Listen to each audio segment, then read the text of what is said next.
How to remove voice chat from WhatsApp group. Hi everyone, welcome to the channel. This is Rose from Create Login and Delete. Without further ado, let's dive right into the video. First of all, you have to launch WhatsApp on your device. Make sure to log into your account. Now you have to simply head towards the group chat where you want to delete the voice chat off.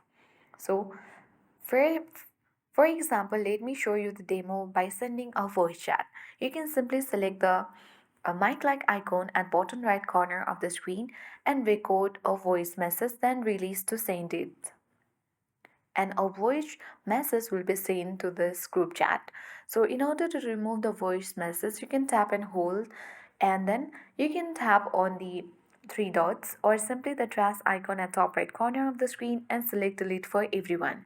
And this voice chat or voice message will be deleted for everyone on this group chat.